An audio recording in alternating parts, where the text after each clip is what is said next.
Santiago, congratulations for opening an amazing restaurant, KOL in London. I guess it took a lot of work, especially because you opened just before the government decided in the UK to close the restaurants. So how did it go for you? Yeah, I mean, like it's been really difficult, really stressful.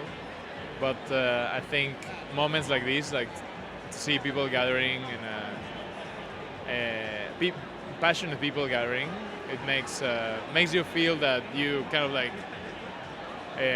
push through the other side in a way, you know. So that's really nice. It's inspiring just to see that there's a lot of people that believe in gastronomy and food and wine around the world in a really high quality level. So that's why we're here, just to like hang out with them and go back with more inspiration and more willing to work hard to keep going.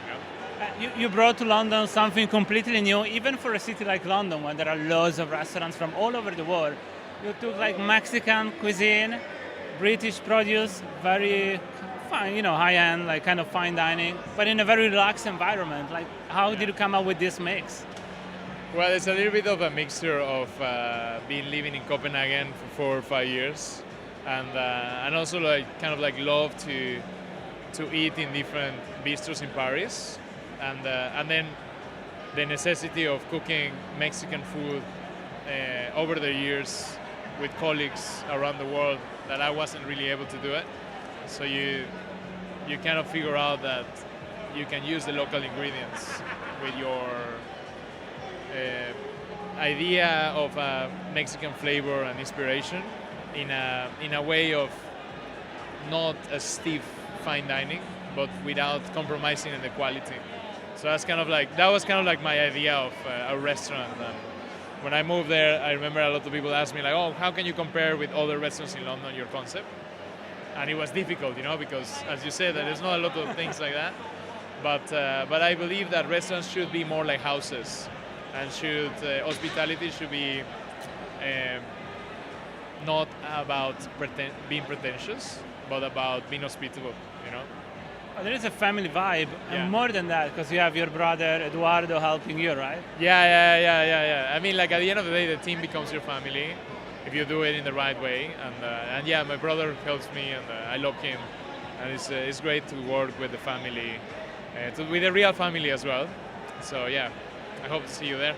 Yeah, but we are Londoners, as you know, and we noticed that since you opened your restaurant, we've seen a bit more tacos even in Michelin-star places. Yeah. Is that your legacy? Already appearing everywhere?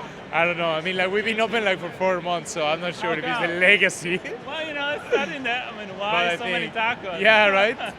But I think Mexican food and tacos and like just the way that we compose flavors in Mexico, I think it could be some sort of a window for inspiration for another cuisines. I think normally people think about Mexican food as something that will be like a type of cuisine more than a base. The base normally is French. So I think to see other cuisines, not only Mexican but other cuisines, as a base of technical cooking, will be interesting for people in Europe and in England and in the UK and around the world to get inspired by other techniques to create their own flavors, So I guess if tacos is one of the concepts, why not, Yeah. And you have an amazing Mezcaleria in the basement of the restaurant, right? Yeah. With incredible selection and cocktails based on that. Yes, yeah. Actually, our head bartender Maxime. So he was telling me when we just decided to be working together on the project.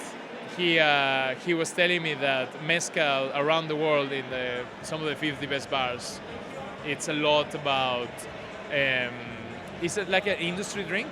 Like the bartenders drink mezcal cocktails and mezcal and agave spirits, but the customers don't as much. So I think it's an interesting thing to see that actually industry like mezcal around the world, but it hasn't been like past the other side of the bar. Yeah. And I think we're starting to get that opportunity to showcase that in London, that mezcal is not this like drink that you just shot or tequila when you're like super drunk. but it's more about like sharing with other people and creating memories.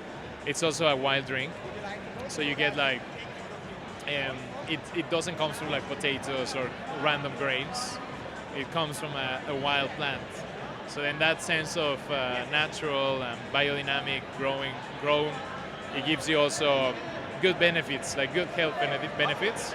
I think people are starting to realize that in the restaurant, in the mezcal bar. And so I invite everyone to come to the Mezcaleria as well.